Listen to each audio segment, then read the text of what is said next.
అందరికీ నమస్కారం. నా పేరు ఏ సాన్విక. నేను 4వ తరగతి చదువుతున్నాను. నేను ఈరోజు మీకు శ్రీమద్ భగవద్గీతలోని 5వ అధ్యాయం 1 నుంచి 16 శ్లోకాల వరకు చెప్పబోతున్నాను. ఓం శ్రీకృష్ణ పరబ్రహ్మణే నమః. శ్రీమద్ భగవద్గీత అత పంచమోऽధ్యాయః. कर्म संन्यास योगः. अर्जुन उवाच संन्यासं कर्मणां कृष्ण पुनर्योगं च संससि यच्छ्रेयये तयोरेकं तन्मे ब्रूहि सुनिश्चितम्. श्रीभगवानुवाच संन्यासः कर्मयोगश्च निःश्रेयसकरावुभौ तयोस्तु कर्मसन्न्यासात् कर्मयोगो विशिष्यते. ज्ञेयः स नित्यसन्न्यासी यो न द्वेष्टि न काङ्क्षति. निर्द्वन्द्वो हि महाबाहो सुखं बन्धात् प्रमुच्यते. सांख्ययोगो हृदयबालाः प्रवदन्ति न पण्डिताः. एकमप्यास्थितः सम्यक् उभयोर्विन्दते फलम्. यत्साङ्ख्यैः प्राप्यते स्थानं तद्योगैरपि गम्यते. एकं साङ्ख्यं च योगं च यः पश्यति स पश्यति. संन्यासस्तु महाबाहो दुःखमाप्तुमयोगतः. योगयुक्तो मुनिर्ब्रह्म न चिरेणाधिगच्छति. योगयुक्तो विशुद्धात्मा विजितात्मा जितेन्द्रियः. सर्वभूतात्मा भूतात्मा कुर्वन्नपि न लिप्यते. नैव किञ्चित् करोमीति युक्तो मन्येत तत्त्ववित्. पश्यन् शृण्वन् स्पृशन् जिघ्रन् अश्नन् गच्छन् स्वपन् श्वसन् प्रलपन् विसृजन् गृह्णन् उन्मिषन् निमिषन्नपि. इन्द्रियाणीन्द्रियार्थेषु वर्तन्त इति धारयन् ब्रह्मण्यादाय कर्माणि सङ्गं त्यक्त्वा करोति यः. लिप्यते न स पापेन पद्मपत्रमिवाम्बसा. कायेन मनसा बुद्ध्या केवलैरेन्द्रियैरपि योगिनः कर्म कुर्वन्ति सङ्गं त्यक्त्वात्मशुद्धये. युक्तः कर्मफलं त्यक्त्वा शान्तिमाप्नोति नैष्ठिकीम्. अयुक्तः कामकारेण फले सक्तो निबध्यते. सर्वकर्माणि मनसा सन्न्यस्यास्य सुखं वशि. नवद्वारे पुरे देहि नैव कुर्वन्न कारयन्. न कर्तृत्वं न कर्माणि लोकस्य स्मृति प्रभुः. न कर्मफलसंयोगं स्वभावस्तु प्रवर्तते. न दत्ते कस्यचित् पापं न चैव सुकृतं विभुः.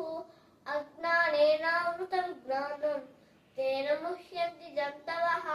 ज्ञानेन तु तज्ज्ञानं येषां नाशितमात्मनः तेषामादित्यवज्ञानं ప్రకాశయతి తత్పరం. Okay, good. ఇప్పుడు నేను నెంబర్ వైజ్గా ఎక్కడ పడితే అక్కడ అడుగుతాను, అలా చెప్పాలి. ఓకే ఓకే 12th శ్లోకం. युक्तः कर्मफलं त्यक्त्वा शान्तिमाप्नोति नैष्ठिकीम्. अयुक्तः कामकारेण फले सक्तो निबध्यते. 6th శ్లోక. 6th. संन्यासस्तु महाबाहो दुःखमाप्तुमयोगतः. योगयुक्तो मुनिर्ब्रह्म न चिरेणाधिगच्छति. 11th శ్లోక. कायेन मनसा बुद्ध्या केवलैरेन्द्रियैरपि योगिनः कर्म कुर्वन्ति सङ्गं त्यक्त्वात्मशुद्धये. 3rd శ్లోకం. ज्ञेयः स नित्यसन्न्यासी यो न द्वेष्टि न काङ्क्षति. निर्द्वन्द्वो हि महाबाहो सुखं बन्धात् प्रमुच्यते. 9th శ్లోకం. प्रलपन् विसृजन् गृह्णन् उन्मिषन् निमिषन्नपि. इन्द्रियाणीन्द्रियार्थेषु वर्तन्त इति धारयन्. 7th శ్లోక. यो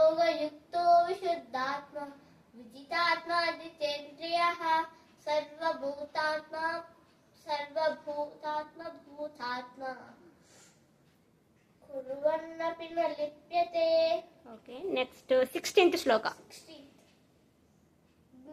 జ్ఞానేనాతు తజ్ఞానం యేషాం నాశితమాత్మనః తేషామాదిత్యవజ్ఞానం ప్రకాశయతి తత్పరం. 8th శ్లోకం. 8. నైవ కించిత్ కరోమీతి తో మన్యేత తత్వవిత్ పశ్యన్ శృణ్వన్ స్పృశన్ జిగ్రత్ అశ్నం గచ్చన్ స్వపన్ స్వసన్. 1st శ్లోకం.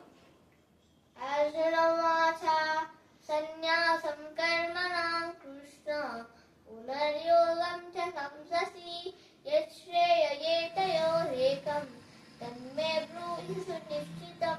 Okay, very good. ఇప్పుడు నేను వర్డ్ అడుగుతాను, శ్లోకం మొత్తం చెప్పాలి. ఓకేనా? ఎఫ్ పశ్యతి. యః పశ్యతి యత్సాంఖ్యైః ప్రాప్యతే స్థానం తద్యోగైరపి గమ్యతే ఏకం సాంఖ్యం చ యోగం చ యః పశ్యతి స పశ్యతి. సర్వభూతాత్మా. యోగయుక్తో విశుద్ధాత్మా విదితాత్మా జితేంద్రియః సర్వభూతాత్మ భూతాత్మా వన్నపి న లిప్యతే. సంగం త్యక్త్వాత్మశుద్ధయే. కాయేన మనసా బుద్ధ్యా కేవలైరింద్రియైరపి యోగినః కర్మ కుర్వంతి సంగం త్యక్త్వాత్మశుద్ధయే. శాంతిమాప్నోతి. శాంతిమాప్నోతి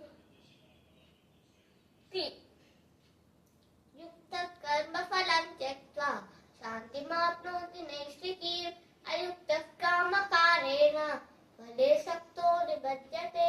నవద్వారే. సర్వకర్మాణి మనసా సన్యస్యాస్తే సుఖం వశి నవద్వారే పురే దేహి నైవ కుర్వన్న కారయం ప్రకాశయతి. ప్రకాశయతి.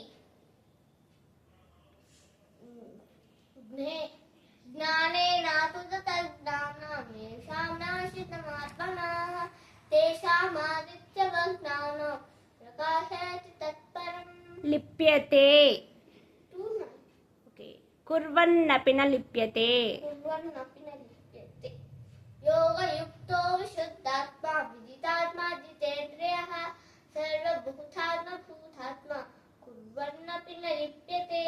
పద్మపత్ర. పద్మపత్ర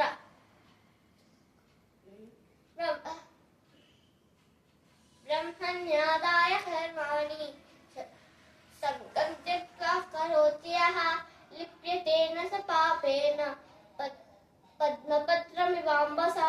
ఉన్మిషన్.